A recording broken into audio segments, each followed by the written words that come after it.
오늘은 이사야 40장 11절의 말씀을 예수 목자라는 제목으로 설교했던 찰스 스펄전 목사님의 설교 가운데 첫 번째 요점인 구약 성경의 신뢰들에 대한 두 번째 부분을 이어서 읽도록 하겠습니다.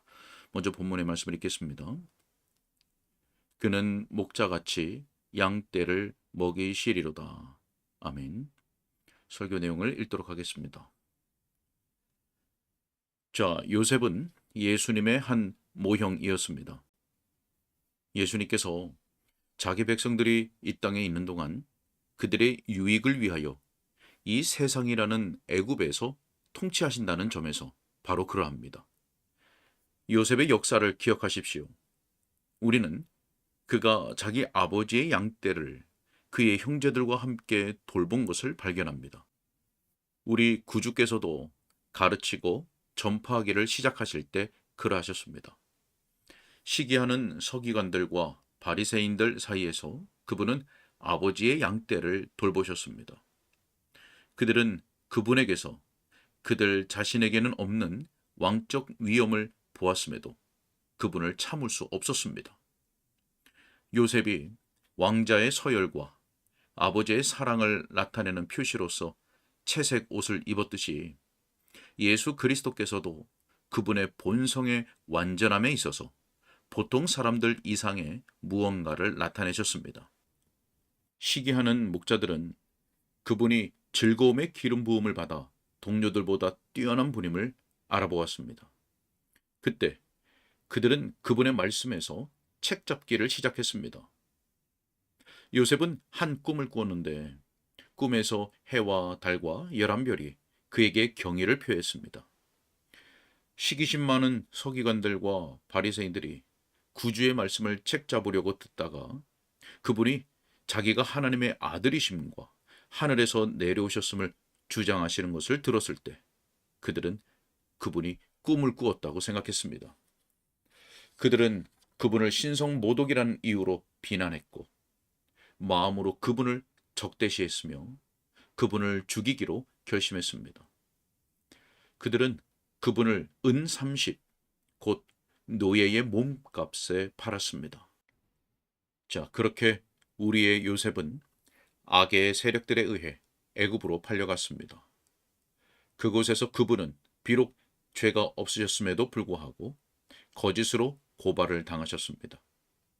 우리의 요셉, 우리의 복되신 목자는 무덤이라는 옥에 갇히셨고 그곳에서 한동안 거하시다가 다시 무덤에서 나오셨습니다. 요셉은 애굽 온 땅의 통치자가 되었습니다. 시기한 형제들에 의해 팔려간 우리의 목자는 무덤이라는 옥으로 내려가셨으나 이제는 모든 정사와 권세들 위에 높아지셨고 그분의 이름은 다른 모든 이름 위에 뛰어나게 되셨습니다. 이곳 현재 그분의 백성이 거하고 있는 이 애굽 땅에서 예수 그리스도는 왕이십니다. 요셉의 허락이 없이는 애굽 온 땅에서 그 어떤 개도 감히 혀를 놀리지 못하며 정녕 어떤 대적도 이곳 지상에서 그리스도의 교회를 대적하려고 무기를 만들지 못합니다. 아버지께서는 그 아들에게 모든 권세를 위임하셨습니다. 예수 그리스도는 애굽의 영토를 다스리는 왕이십니다. 자, 이 면에서 요셉과 예수님의 유사성에 주목하십시오. 요셉은 애굽 사람들에게 매우 특별한 도움을 주었습니다. 요셉이 기근을 예견하고 7년간의 풍년의 때에 곡식을 저장하지 않았더라면 그들은 기근의 때에 틀림없이 굶어 죽었을 것입니다. 예수 그리스도는 이 악한 세상에 큰 유익을 주시는 분입니다. 세상이 보존되는 것은 그분에 의해서입니다. 열매를 맺지 못하는 무화과 나무가 살아남은 이유는 농부가 탄원했기 때문이듯이 예수 그리스도의 간구로 인해 거듭나지 못한 자들의 목숨이 아직 멸하여지지 않은 것입니다. 물론 그들의 죄가 완전히 무르익었을 때 파멸의 마당비가 그들 모두를 쓸어내겠지만 아직 그들이 살아남은 이유는 위대하신 목자의 중재 역할 때문입니다.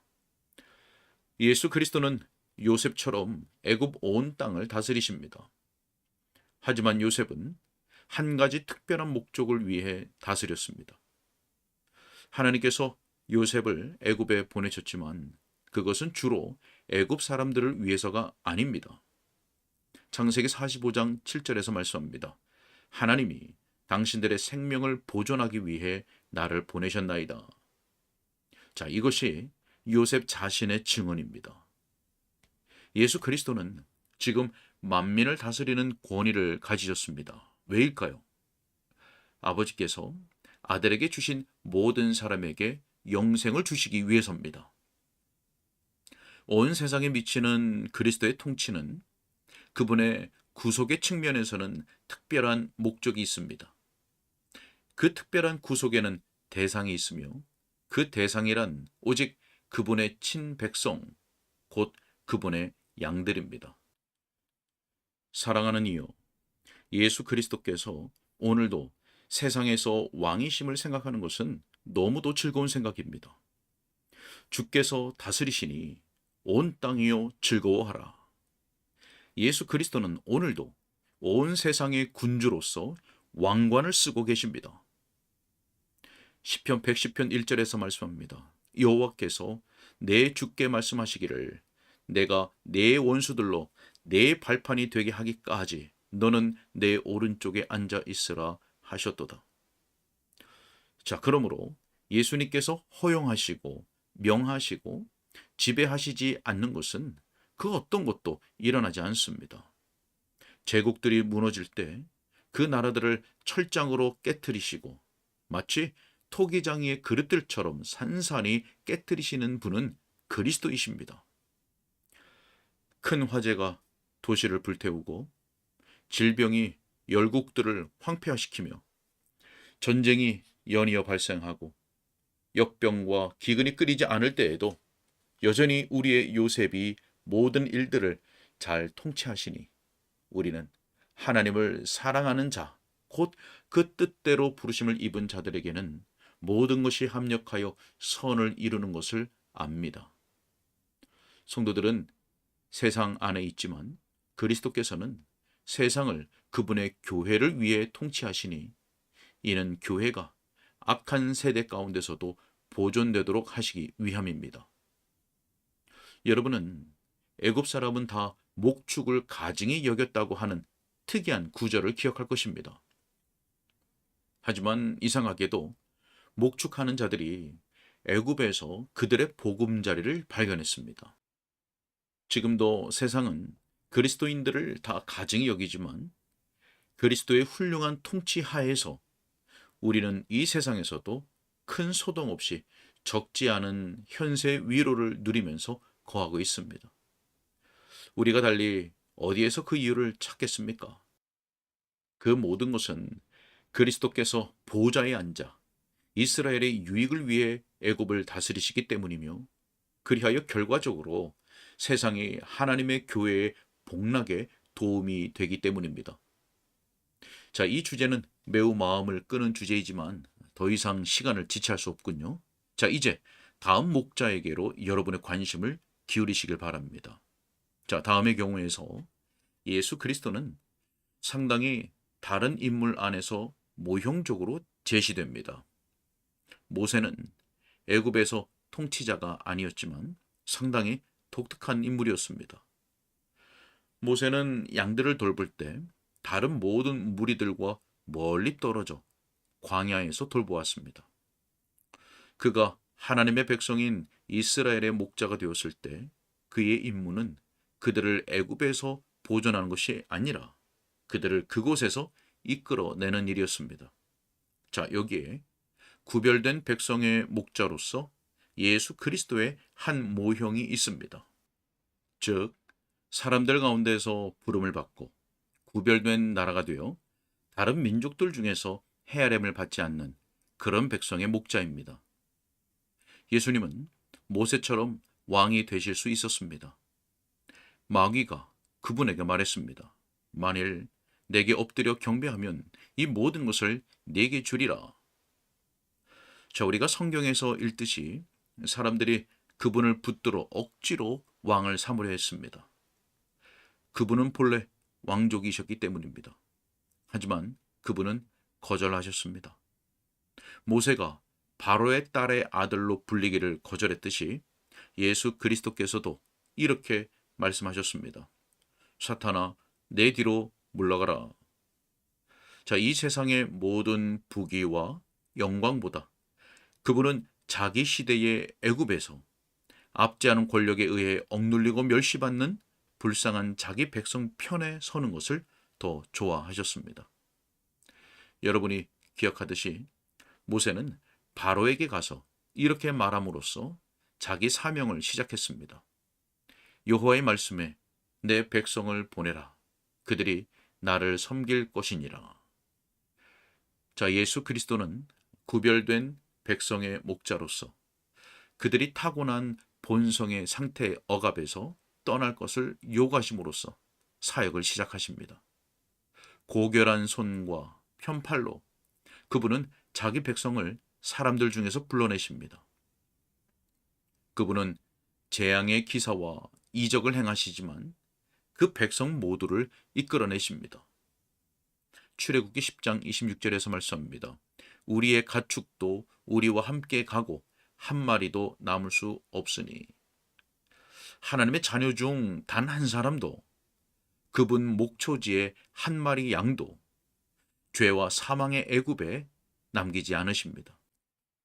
그들 모두는 영문 밖으로 나가게 될 것이며 고센 땅에서 떠나 광야로 들어가야 할 것입니다.